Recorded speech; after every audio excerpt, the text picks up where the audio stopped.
साल था सन 1917। रशिया की ठंडी और सुनसान सड़कें एक बड़ी तब्दीली की गवाह बनने वाली थी।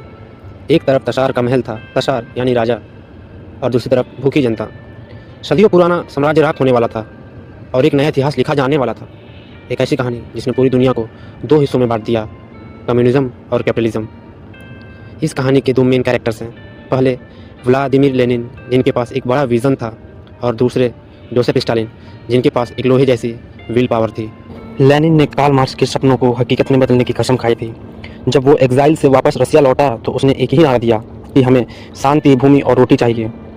उसका मानना था कि ताकत राजाओं के पास नहीं बल्कि उन मजदूरों और किसानों के हाथ में होनी चाहिए जिनके हाथ छालों से भरे हैं। अक्टूबर सन 1917 में लेनिन ने बोल्शेविक रेवोल्यूशन के जरिए पूरी सत्ता पलट दी। ये एक बहुत बड़ी रेवोल्यूशन थी। दुनिया का पहला सोशलिस्ट स्टेट जन्मा, लेकिन बराबरी लाने का रास्ता आसान नहीं था। लेनिन ने सीक्रेट पुलिस बनाई ताकि क्रांति के दुश्मनों को खत्म किया जा सके। यही वो वक्त था जब पर्दे के पीछे से एक और शख्स धीरे धीरे आगे बढ़ रहा था, जोसेफ स्टालिन। स्टालिन, जिसका असली नाम जोसेफ जुगाशविली था, वो लेनिन की तरह कोई बड़ा ओरेटर नहीं था। वो बहुत बढ़िया भाषण नहीं देता था।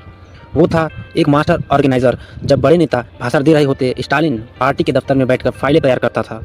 उसने चतुराई से हर छोटे बड़े अफसर को अपना वफादार बना लिया। सन 1922 तक रशिया सोवियत यूनियन बन चुका था। तब तक लेनिन बीमार पड़ने लगे थे।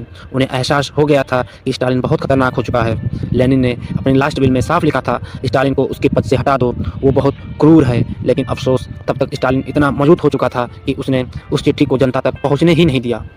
1924 में लेनिन की मौत हुई और स्टालिन ने सारी पावर अपने हाथ में ले ली।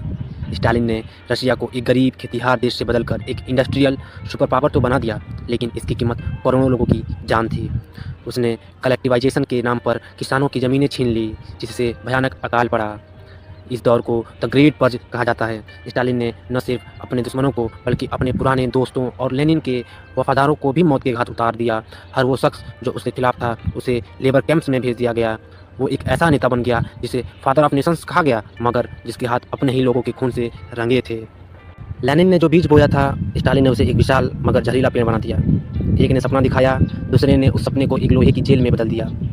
सोवियत यूनियन 1991 में बिखर गया, लेकिन ये सवाल आज भी जिंदा है, क्या एक बेहतर समाज बनाने के लिए हिंसा सही है, या हर वो क्रांति जो खून से शुरू होती है वो डिक्टेटरशिप पर ही खत्म होती है? इतिहास गवाह है, रास्ते बदले, नेता बदले, मगर सत्ता की भूख कभी नहीं बदली।